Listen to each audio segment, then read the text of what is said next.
Daha yar olmaz o yardan bize, ne vefa bir etibardan bize. Bu kadar bəsdi günah etdi, baxır Allah da yuxardan bizə.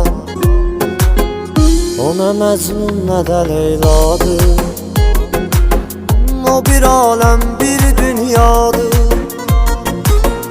Onu şair necə vəsf etsin, o xəyalımdakı sevdadır.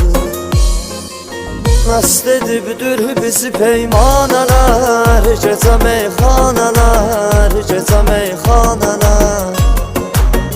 Başa düşməz bizi bicanələr, dəli divanələr, dəli divanələr. Məst edibdir bizi peymanələr, gecə meyxanələr, gecə meyxanələr. Başa düşməz bizi bicanələr, dəli divanələr, dəli divanələr.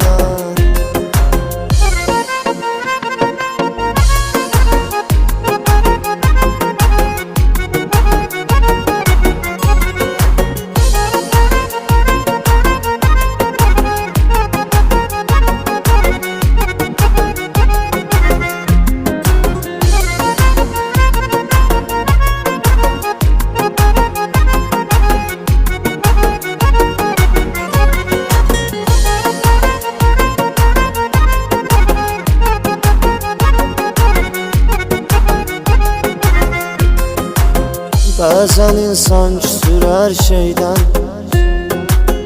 qara qismət, qara taleydən.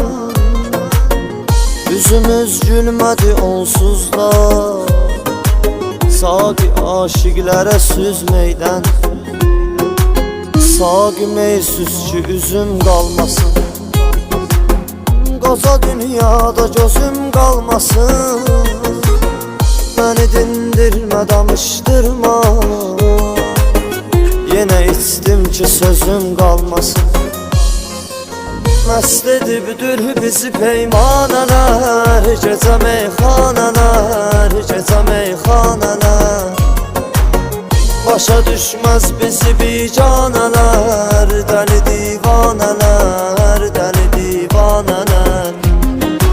Məst edibdir bizi peymanələr, gecə meyxanələr, gecə meyxanələr. Başa düşməz bizi bicanələr, dəli divanələr, dəli divanələr.